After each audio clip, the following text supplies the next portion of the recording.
Putri. Perkenalkan, nama saya Alivia Awanda Putri. Perkenalkan, nama saya Hotma Maringanda Memanalu.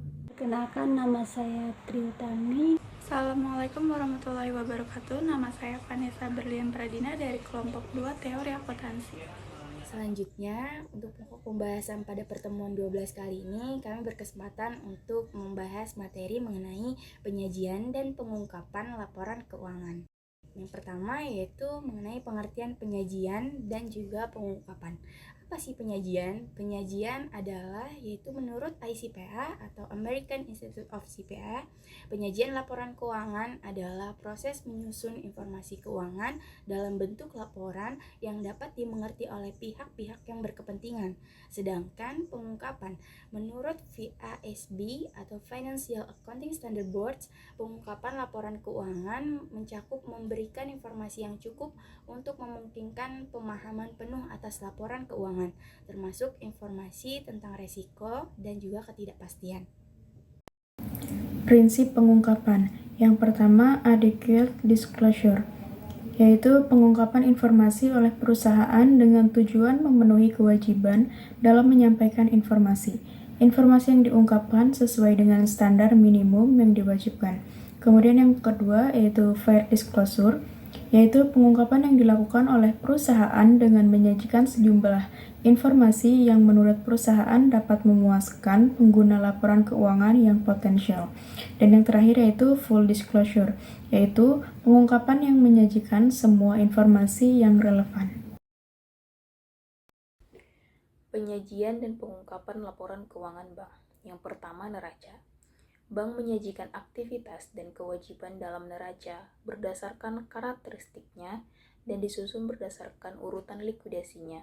Dengan memperhatikan ketentuan yang diatur dalam PSAK lainnya, penyajian pada neraca atau pengungkapan pada catatan atas laporan keuangan mencakup, tetapi tidak terbatas pada unsur-unsur aktiva, kewajiban, dan ekuitas. Yang kedua, laporan laba rugi. Bank menyajikan laporan laba rugi dengan mengelompokkan pendapatan dan beban, menuntut karakteristiknya, dan disusun dalam bentuk berjenjang atau multiple step.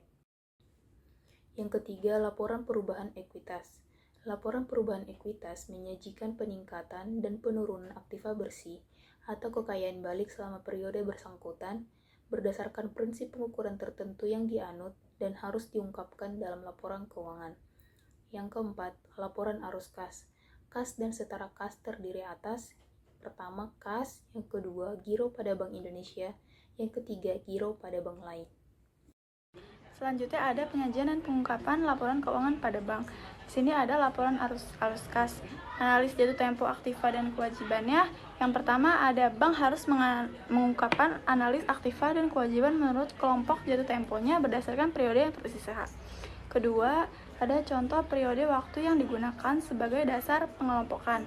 Ketiga, ada periode jatuh tempo dapat didefinisikan sebagai, yaitu ada waktu yang tersisa sampai dengan tanggal pelunasan. Terus ada periode sebagaimana diperjanjikan sampai dengan tanggal pelunasan, waktu yang tersisa sampai dengan tanggal yang diperkirakan akan terjadi perubahan tingkat bunga.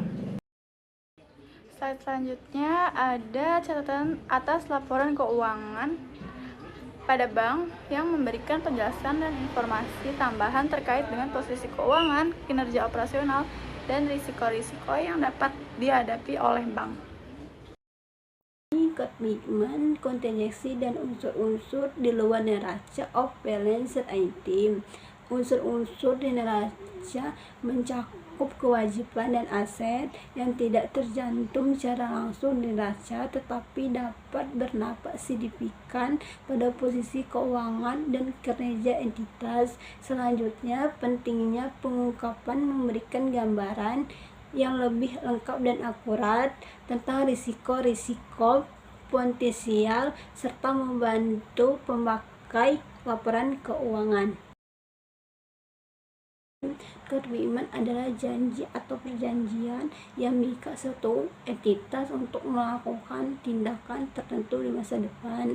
Selanjutnya, kontingensi adalah situasi di mana hasil akhirnya masih belum pasti dan itu tergantungan pada kejadian-kejadian di masa depan yang belum mungkin atau mungkin tidak terjadi. Konsentrasi aktiva, kewajiban, dan unsur-unsur di luar negeri. Konsentrasi aktiva merujuk pada situasi di mana sebagian besar aktiva entitas terkonsentrasi pada suatu jenis aktiva tertentu. Kemudian konsentrasi kewajiban. Konsentrasi kewajiban terjadi ketika entitas memiliki kewajiban yang signifikan yang terkonsentrasi pada suatu sumber atau jenis kewajiban tertentu. Selanjutnya membahas mengenai konsentrasi aktiva, kewajiban, dan juga unsur-unsur di luar negeri. Unsur-unsur di luar negeri ini mencakup aktivitas bisnis yang melibatkan mata uang asing dan exposure risiko mata uang. Yang kedua ada kegiatan wali amanat. Wali amanat ini adalah pihak yang mewakili kepentingan pemegang efek yang bersifatnya utang, seperti obligasi.